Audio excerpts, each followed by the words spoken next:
All right, so yeah, thank you everyone for coming out. I'm really excited to be here. That's the intro, we've already had that. Thanks for coming out. I'm really excited to be sharing about a project that I did called Drinkable Rivers. And like Alina said, where I created a live tracking dashboard. So before I get into Tableau, I wanted to straight away get into this project a bit more. So that's Leon. She's the force behind this project.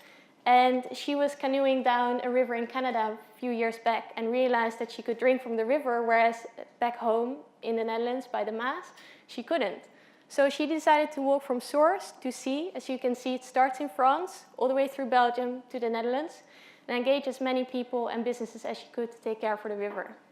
Now, my main part of this project was to design a dashboard that would help her share where she was along this 3-month trip.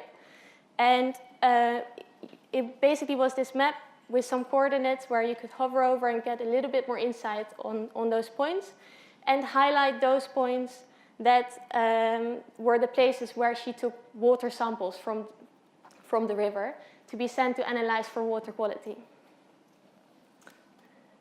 Now, this wasn't a project maybe that you do normally with Tableau where you whip out a dashboard in a week or even shorter.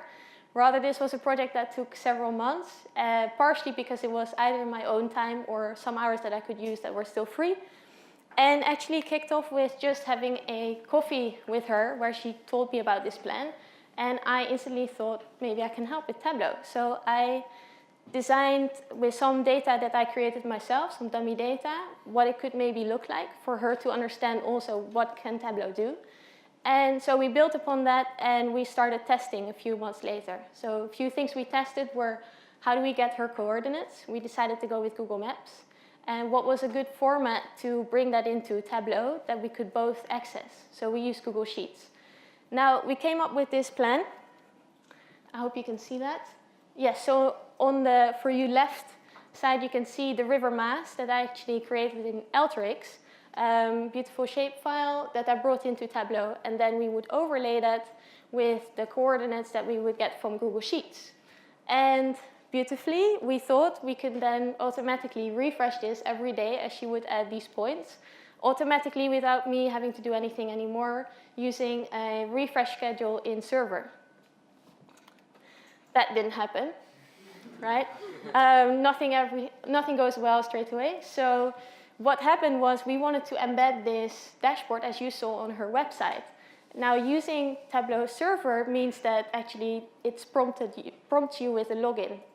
And we tried to find a way around it and actually decided we don't want the hurdle at all for people to fill something in because our attention span these days is tiny. So we thought, what can we use that is publicly accessible? Tableau Public, right? So that's when we had an aha moment, because I would like to see some hands.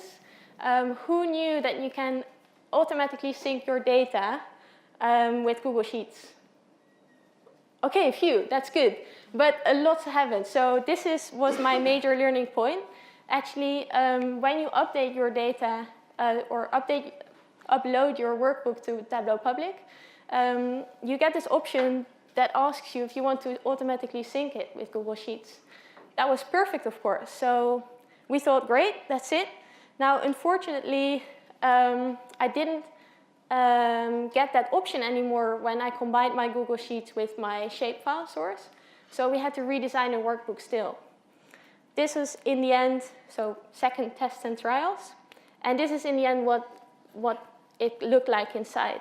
So we decided so we didn't have the line or the shapefile anymore.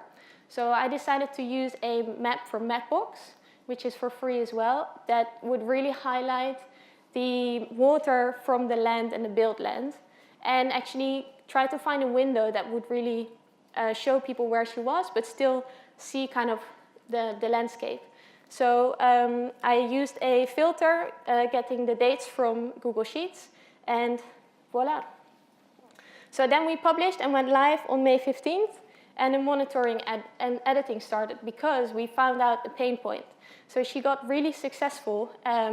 Local radio stations came over, people, over 500 people joined her in her walk, much more than expected. So of course this manual input that we relied on from her became quite laborious. So then just wrapping up, as you can see, this was the result, and indeed she did walk everything, right?